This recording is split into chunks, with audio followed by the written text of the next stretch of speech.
Welcome to Showtime All the Time. I am Dennis Bickmeier, the Executive Director of the Henrico Sports and Entertainment Authority.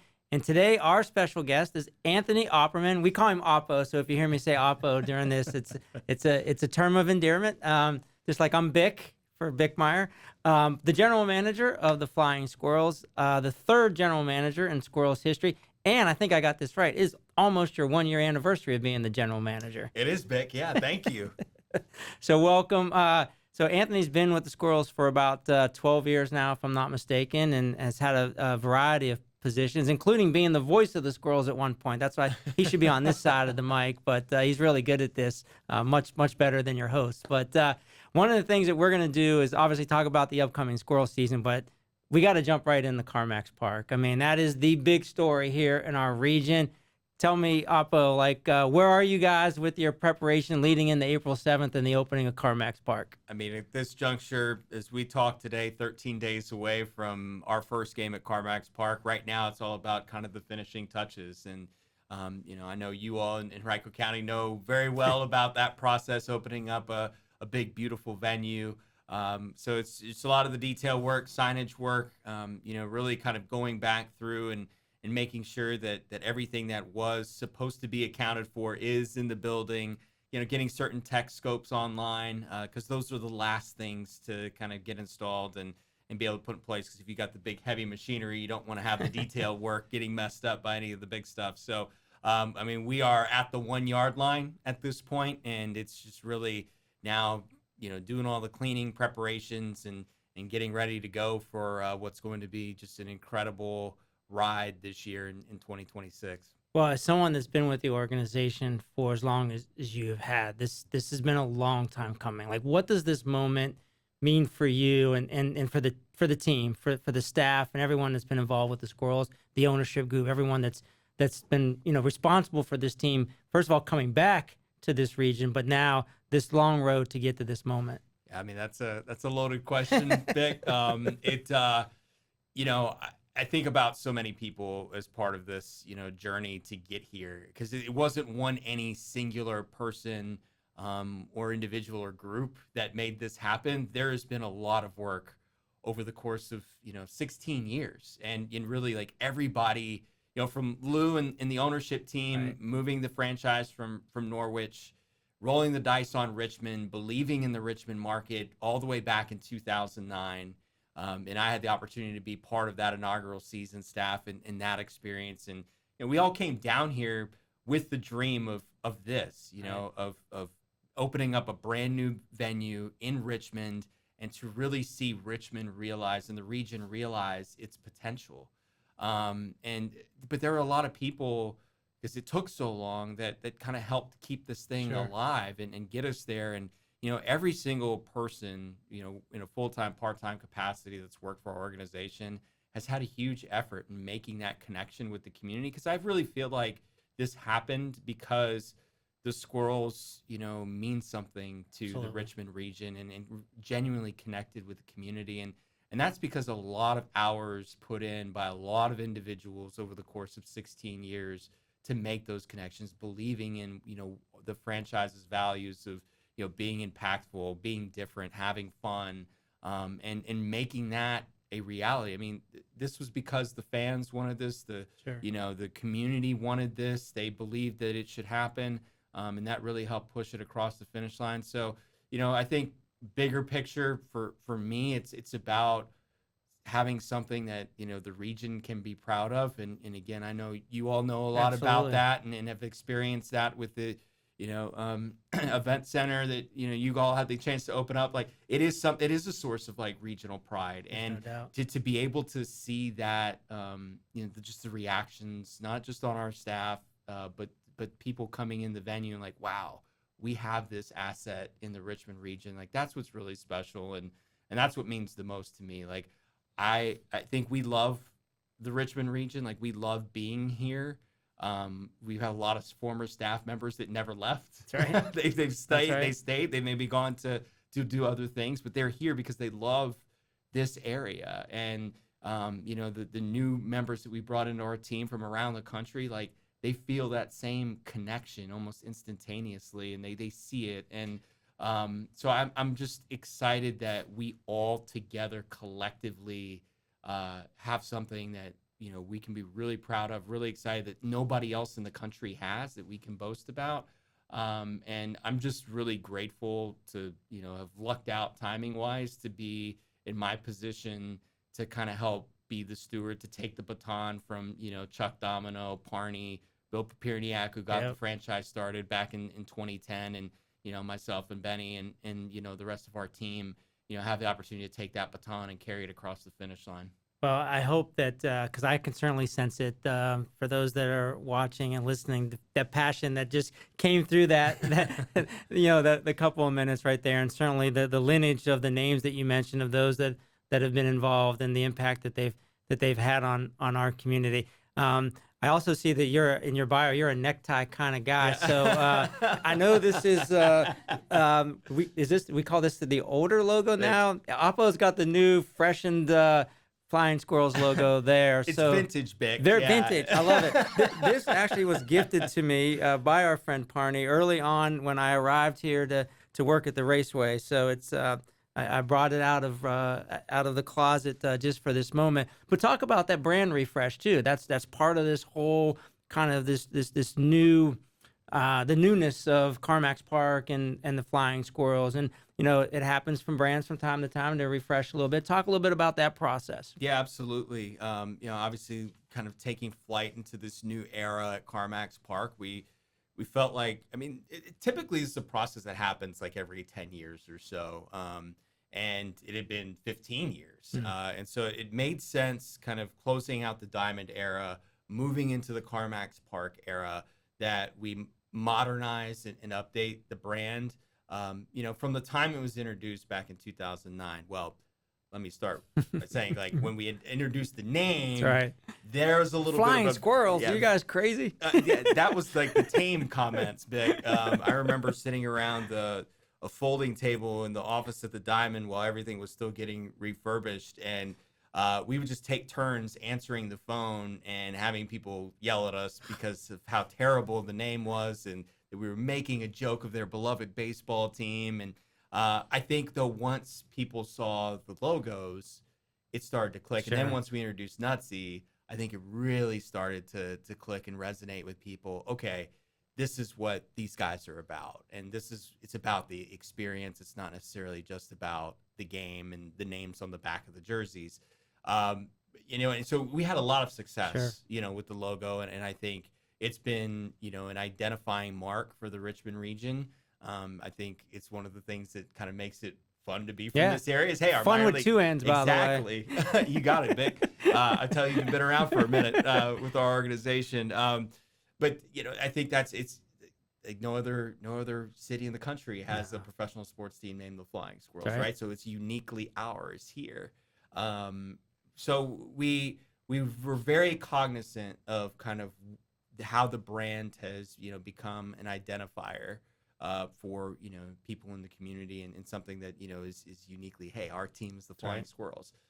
So we didn't want to completely deviate from it, but we wanted to modernize it. We wanted it to be more dynamic, more versatile. Quite frankly, a lot of the characteristics that we used to describe CarMax Park kind of went into our thought process with the logo and brand mark. So all the refreshes are designed to refresh marks are designed to be able to kind of allow fans to express themselves a little bit more. So there's a number of different poses of Nutsy, one with a baseball bat and a ball. There's another one with kind of a punching, almost like Superman type logo. There's obviously the blast off pose, and then we wanted to keep our soar pose in there because it is an homage to the original squirrel logo that we unveiled. And there are a lot of people who very much still love that mark. So, instead of the character being a little bit more amorphous, we gave him feet.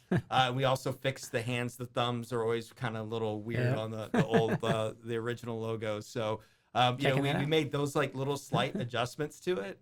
And it's been very well received. And again, it's just about kind of modernizing, updating, and giving ourselves some flexibility in terms of like different uniform combinations. Will probably be a little more formulaic this year, Nice. but going into the future, in theory, any hat can be worn with any jersey.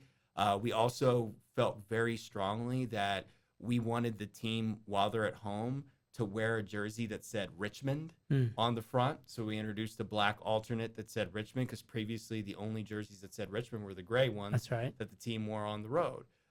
So just little things like that we felt like were very important to be able to incorporate. Just continues to reinforce that connection that you all have. 100%. And I will say, I got a text from a joint friend of ours who's also a suite holder there. His company is Crane Masters, who was there. Billy was there the other day and spent a little bit of money in the merchandise shop. So again, CarMax Park. Talk to us a little bit about some of the amenities that the guests will experience there, and what's a hidden gem that when you're there for a baseball game you've got to go do. What is that? Yeah, absolutely. So the venue from a baseball standpoint, certainly will have great sightlines anywhere. I mean, the 360-degree concourse. I think one of the things that's kind of surprised myself and some of my teammates is, you look at the diamond, quite an imposing structure. It's very obvious, like going up all the stairs and stuff, that you're going to get a workout in, traveling. Feel around. the burn. Yeah, absolutely you do. Going around the diamond. I don't know that any of us expected to feel the burn as much as we do at CarMax Park. If just for anybody wanting to count their steps in, from what I understand, it's a little over 3/10 of a mile if you do the entire 360 concourse. So you make 3 laps around the concourse, you've put in a mile. Which you definitely start to feel it. Work off those beers. Yeah, Come on. Absolutely. Hot dogs. Sorry, But all the views and vantage points, no matter where you're at on that 360-degree concourse from a baseball perspective, are great. I would, particularly for families, draw their attention to the right center field area. We have the Bon Secours base camp and lawn. The base camp is a playground for kids ages 2 to 5 on the right side, and then 5 to 12 on the left side of the playground. And then we've got a terrace lawn too. It's $10 to sit on the lawn. Kids can run right back and forth between the lawn and the base camp. We've got concessions out there. We've got restrooms out there. We get some home run balls out there. You can also get some home run balls out there, which is the first time that somebody is going to catch as a opposed home to run. a car. Exactly. In Richmond professional baseball history, it's never happened. Just people's back windshields historically. So we've really tried to program that right center field area for families, and the knothole bleacher seats out there. It's a great view. You feel like you're right on top of the field, even though you're in the outfield. It's such a cool vantage point that, again, nobody in Richmond has really been able to experience at a professional baseball game before. And those are just $12 tickets out there. So, affordability in that particular area for the folks who, love to sample some of the craft beer options that the Richmond region loves to boast about. We've got the patio section in left field that's overlooking the left field bullpen, like quite literally right on top of the left field bullpen. So RMC is going to be kept busy, I think, a little bit there. Got Dan Schmidt helping us out with that security plan, but that's a $10 ticket to go hang out in the patio. There's a 27 tap bar. Ben Rothrock came up with the name Tapped Out, which I think is absolutely perfect. But 27 taps for 27 outs in a baseball game. And anyone who enjoyed the bullpen deck at the Diamond, the patio is that, but like multiplied by 4, because there's like 3 different tiers to that particular space. Incredible view of the field of El Gigante, the 115-foot wide LED display we have in right field. So just all those views and vantage points I think are really cool. The hidden gem for me is the backstop behind home plate. There are 2 spots where you kind of lose some sight line of the field. Behind the batter's eye, which will feature some baseball card murals that are currently being done by Jason Ford, including Gene Alley, who we had out at an event last week. It was really cool for him to see his mural in process. Yeah, absolutely. Richmond legend. So that spot, but then behind home plate, we have the backstop. And it is such a cool space. Like it's hard for me to describe. Like we've got a mix of different seating types, including some lounge furniture, TVs in there, a bar that's got like literally made out of Louisville Sluggers. Wow. It's so cool. Really that red brick Scott's Edition vibe to that space. And that's open to anybody on game days. And I mean, it's a big space. We have over 5,000 square feet back there. But what I really love about that area, and this is like the totality of Carmack's Park, it's not just about the baseball. It's about, how do we, operate the venue on a non-game day as well. And so in that particular location, we have garage doors that on game days, they're up to allow free flow of traffic around the concourse. But on non-game days, those garage doors can be lowered and that space can be enclosed and conditioned. We have 5,000 square feet of event space there. Perfect. And then we've got the Legacy Club right in front of it. And for non-game events, you can have like a cocktail hour or, a reception in the Legacy Club, and then you can host your event in the backstop. And then the AUB Lounge, again, from a non-game event standpoint, that's what it was designed for. 6,000 square feet of indoor event space. Lou DeBell, our managing partner, he is a boxing promoter by trade, and now is kind of transitioning into full-time baseball and events because he's pursuing his real passions now, later in his career. But Lou made sure that we had like all of the most professional lighting and everything in that particular space to be able to do little concerts, to be able to potentially do boxing, combat sports, wrestling. You name it, we can do it in that space. It's an absolutely beautiful space. It's all about multi-purpose and, it's getting as much use out of this as Absolutely. possible. So talk a little bit. I know you talked early on about the community connectivity that the Squirrels has, that you guys have. Talk a little bit about that community again, and the corporate community, and what that's meant to this team, and certainly with Carmack's Park. Obviously, Carmack's title, on I mentioned Bon Secours. Just again, what that community and corporate support, what that means to you guys. It's everything. We're not in Carmack's Park without it. That's right. There's no doubt about it. We don't have a new building without the community support. Look, Bick, it amazes me, like, the support that we had at the Diamond, given the fact that that was a 40-year-old building that was supposed to be a temporary solution back in 2009. And the fact that last year, in our final season at the Diamond, we were number 7 out of 120 teams across the country in attendance. Amazing. I think it just speaks to, this market, this region. This is a baseball town. It has been. There's not a day that goes by that somebody doesn't tell me about their memories going to games at Parker Field. That's right. Before the Diamond, and then going to the Diamond, and now they'll have those new memories that they're going to make at Carmack's Park. So the community support really is what drove this project to becoming a reality. And then 100%, we couldn't have done it without corporate partners. It's been widely publicized, like the rent that we're paying at Carmack's Park. For anybody thinking that it's being gifted to us, that it couldn't be further from the truth. That's right. It is 3 times more than what anyone has ever paid in the history of minor league baseball. The commissioner's office would not have signed off on that had it not been for the corporate support that we were able to show, and that started with Carmack's, but then obviously Atlantic Union Bank, Bon Secours, Dominion Energy, Woodfin, and the Woodfin Yard.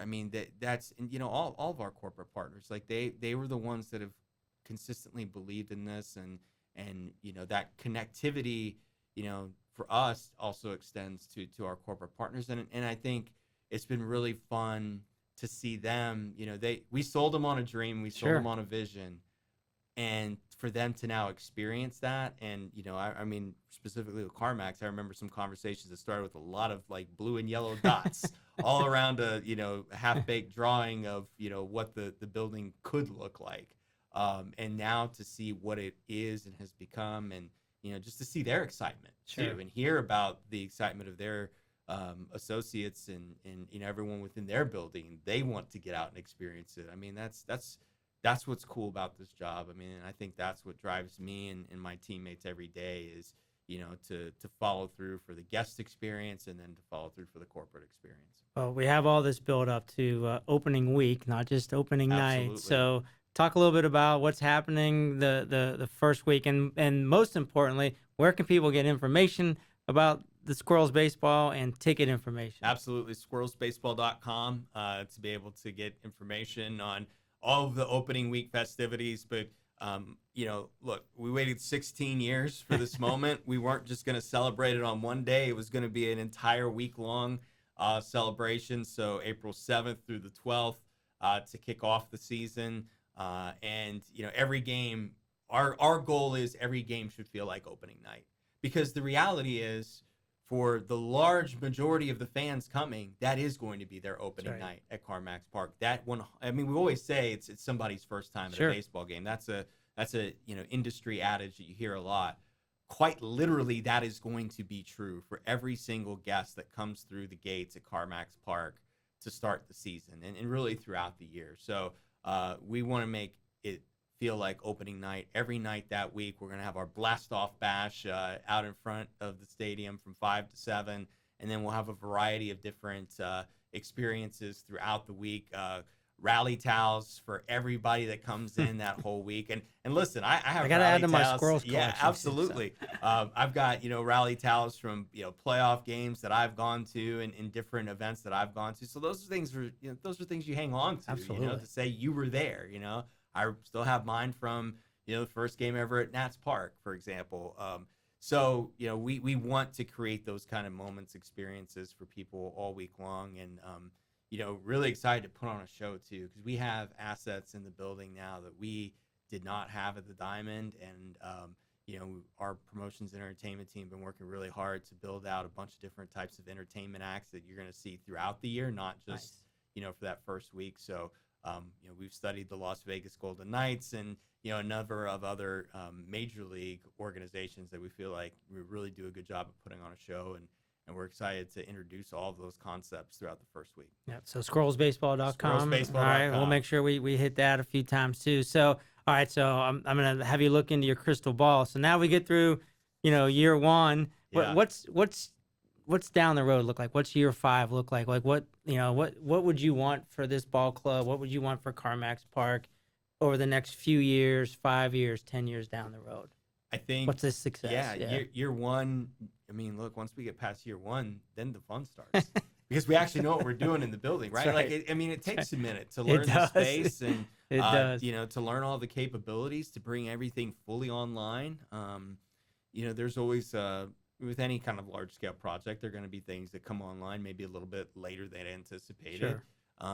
But once we really get in the space, have a full understanding of how to operate within the space, maybe be challenged by people who want to use the space in different ways that maybe we hadn't even thought of or intended. And to be able to see, hey, we could do this, and that this could be something here. I think the other thing too is that, again, everyone needs to exercise a little patience. We've referenced the Sports Center a couple of times, and we're continuing to experience this with a facility that has sparked revitalization like this ballpark has and will. And will continue to develop over time. So there's advantages and disadvantages to being the first in a development. It's just everyone needs to exercise some patience too as the rest of the area grows up around you guys too. So when I look 5 years down the road, what you see, this year is gonna look completely different. If you want to touch on that a little bit as well. Without a doubt, yeah. As the Diamond District continues to grow around CarMax Park, look. It's something we've told, internally, our team, and said, look, we're quite literally experiencing it this year. Like the way we get into the stadium and access our parking lots, that's going to be probably the way we do it for the first half of the season.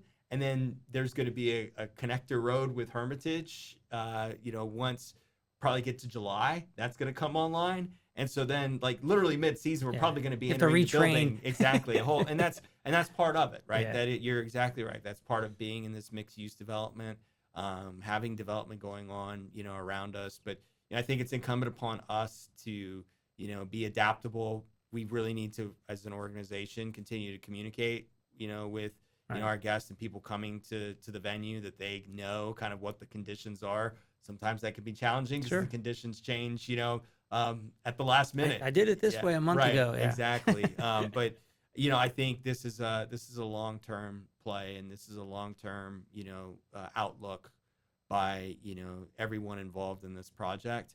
And then for us too, look, it's an opportunity to really start to lean into the non-game event side. We've always been pretty good at baseball.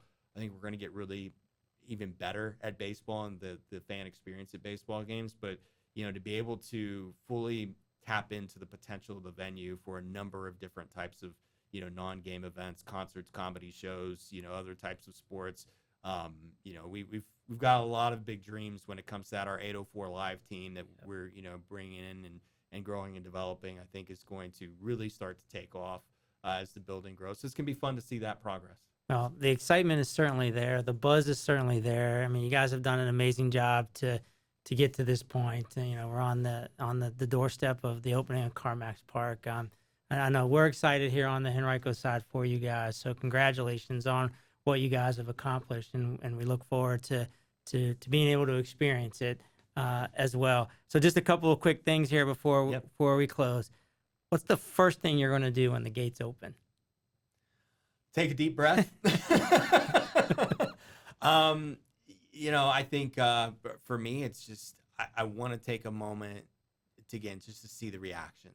Yeah. Because that's been really special. We've had an opportunity to bring some guests into the building and walk around the space, like seeing that their wow reactions. factor. It never gets old, Ben. Yeah. And the cool thing about CarMax Park, you walk through the gates of the Diamond, you had 30 something steps. You felt like had to scale a mountain before you got to the crowded concourse. You never even saw the field. I mean, it took you a minute before you actually saw the field.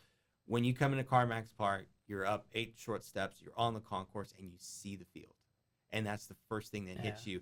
And we noticed, we've hosted a couple of events leading up to it, including one with Richmond BizSense. And it was so fun to see people as they made their way up, like those 8 little short steps onto the concourse, or took the ramp up onto the concourse, which what a novel concept to have a ramp to be able to access the building. But they stopped and they just like took it in for a moment. And that's so cool. Like that. And that was always the intent. And then as people go around the building and see all of the detail and all of the intention and react to that, the public art project that we have going on, I referenced the work that Jason Ford's doing, Nico Cathcart's doing a beautiful tribute to healthcare workers in the Bon Secours base camp. Ed Trask is doing an incredible mural in left field and the landing to, Richmond, the Flying Squirrels connection to Richmond. And Matt Lively's got a piece in the backstop that kind of celebrates, Richmond and its connection to baseball. And then Sir James Thornhill, along with Wellcraft Manufacturing, did a monument to the Richmond 34, which is absolutely beautiful. Yeah. Such a great tribute to, very brave men and women. So just seeing those reactions to those various spaces is what I'm really excited about. Goes back to so many things that you've said here over the last however many minutes we've been going here, but that community connectivity is so important to you guys, and you guys do a great job. It's what it's all about. Yeah. I mean, it's the fun part about working in minor league baseball. Look, major leagues is about wins and losses. At the end of the day, they sell tickets based off of winning. At the minor league level, and I say it all the time, I'm grateful to be in the fun business, and two ends. And to be able, just like Oppermann too, two ends. But I'm grateful for that opportunity and to have that chance to leverage our platform to be able to celebrate people in our community. And you just don't get that at the major league level. It's 40,000 fans crammed into a ballpark. Here it's 10,000. It's more intimate. It's made to feel that way, and you can have the one-to-one connection. And again, to be able to celebrate people within our venue in front of 10,000 people, like that, those moments never ever get old. And I think that's the driving force every single day. And to see how people respond to that, for me, it's like to see our project partners on this, and like the muralists, like everybody who's been involved in this project, like it means so much to them, and that's a motivating force for us. And on time, the ballpark's being delivered on time. Listen, I remember that conversation well that we had with Gil Bain at the LaBella offices in downtown Richmond, and I remember Maggie Reed looking us in the eyes and saying, "We hit deadlines. We will not miss this deadline." They said February 28th. We were in the building on February 28th. That's amazing. That's amazing. No short of a miracle. That was an aggressive timeline. That's good. All right. You've been through a lot of opening days. This will be maybe a bit of a challenge. Maybe it'll just pop right out. Describe opening day for Anthony Oppermann in one word. Ooh. Wow. Yeah, that is going to be a challenge in one word. I'm not very brief in my comments, you can tell. Beginning. it's the beginning of the Nice. journey. Yeah. Baseball is a marathon. It's not a sprint. I've been telling the team internally, we're Yeah. going to put on a great show on April 7th, but it's going to be our worst one of the year. We're going to continue. First to one's grow. always the hardest. That's what I tell our team all the time. But I think it just means that there's the opportunity to grow and get better. But it's just the beginning. And I think in this case, in particular, every season that's the way it is. Like, it's the beginning of the journey. You continue to grow and build as you go. The whole season's not. I mean, it's just like opening day in baseball, right? Sure. The whole season's not won and lost on the first game of the year. Same thing for us. Like, we have 68 other home games after the first one. It's always special, but it's just the beginning, and I think that absolutely rings true this year. Oh, that's well said. Well said. Thank So, one of our traditions here Yeah. on Showtime All the Time podcast is to bring something from your work experience or as a fan of sports to show our guests. So I'm gonna have you lead off with a little show and tell. What you bring today? Yeah, and I love this, by the way. When Dawn reached out about this, I thought it was so cool. And I had to think about it. It could have went in a lot of different Well, directions. we both but- have spent careers in sports, Right. so. Yeah. Got a lot of stuff Exactly. in the spare bedroom. But I decided to bring an autographed Thurman Thomas card. I don't know which PTZ they'll camera get we it. need to They'll show get it it. off to. It's not so much about. I mean, I grew up a Buffalo Bills fan. When I was in third grade, I was watching a Monday Night Football game. Bills and Raiders. I liked the logo on the side of the Bills helmets. They won the game, so I was like, I think I'll follow this Oh, team. nice. Growing up in middle of nowhere, Texas, back-to-back losses to the Cowboys in the Super Bowl. That was not a lot of fun. Nope. Being a Bills fan in the middle of Texas at that time. But that was my team. Growing up That's as a cool. kid, and I it's special to be able to get a card of one of the guys that I played Greats. on Tecmo Super Bowl, Thurman Thomas. But it's really kind of the way this came about that was special for me. So the very first NFL game I ever went to was the Bills against the Oilers back at the Astrodome Wow. in 1994. My dad was able to get us tickets to the game. It was just my dad and I who went to the game together. And after the game, Bills won 15-7, 5 Steve Christie field goals. I had to go back and double check the box score though, because I remember the Bills won. I remember they only kicked field goals. 5 I field goals. can't recall there was a big catch that Andre Reed made in the game. But those are the only details really I remember from the game itself. But it was after the game. My dad and I made our way around the Astrodome to where the Bills were exiting the locker room to get on the team bus. And we were seeing Jim Kelly, Marv Levy coming out. And it was cool for me just to see these guys up close in real life. But my dad noticed that a lot of the players were going out to the parking lot, and there was a truck with a hatchback on and a Bills flag sticking up. And so my dad said, "Hey," and you never do this now in 2026. But my dad was like, "Hey, I think we should go out here. It looks like something's going on." So we walked out there, and come to find out, Thurman Thomas, who's from the Houston area, his mom was throwing him a tailgate in the parking lot. And so I got a chance to meet, a lot of the, Bills greats from that time. Bruce Smith, who, Virginian? massive hands. Yeah. Yeah, absolutely. I got to meet Bruce Smith. I got an autograph from Cornelius Bennett. That's fantastic. Pete Metzelards, who was tight end with the Bills at that time. And then my dad said, "Hey, I think that's Thurman's mom over there. You should go tell her that you're a big fan of her son." And so I went over to the truck and I said, "Excuse me, Miss Thomas." She turned around and said, "Yeah, baby, what you want?" I said, "I just wanted to let you know I am a huge fan of your That's son." amazing. And she said, "Well, then I've got something for you." And she reached into the back of the truck and she pulled out one of That's these wild. autograph cards, as well as a card for the Thurminator fan club. And she handed it to me. She goes, "Here you go, baby." And then Thurman wasn't too far away. She said, "Thurman, come here." And she called him over and introduced me, and I got to meet Thurman Thomas. But, so just that whole experience. But again, the special part of that for me was I got to do that with my dad. Yeah.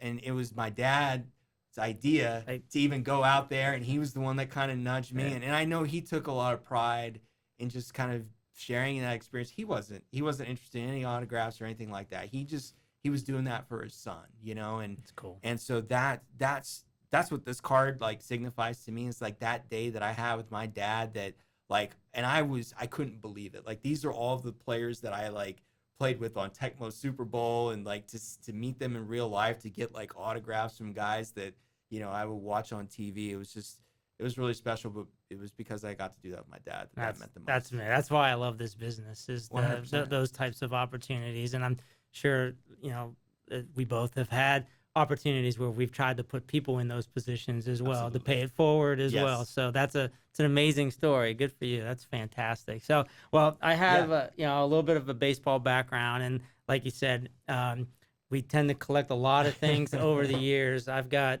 stuff displayed all over the house, and certainly a lot of baseball stuff. So I had a lot to choose from, but I did bring, you mentioned Louisville Slugger a little while ago. I did bring a Louisville Slugger bat, but it is signed by Rod Carew, who was the hitting coach with the Angels when I was working for the Angels. Got to do a lot of work with Rod over the years during my time there. And interestingly, it was post Rod losing his child to cancer, and I was on the community relations side. So Rod did a lot for fundraising for childhood cancer, and we got to work on a lot of pediatric cancer initiatives and stuff with Rod. Again, another side of our business that a lot of people don't see. Right. That how we impact communities and things like that. So to this day, remains a pal, as he signed it here. But just a lot of fun to work with him and the athletes that we get to work with and make an impact on our community as well. Well, and there's nothing better than when your heroes on the sports field are even better off the field, right? And when you get to see them as people and realize that the person is even better than the athlete, that's always special. That's right. Well, again, some great stories.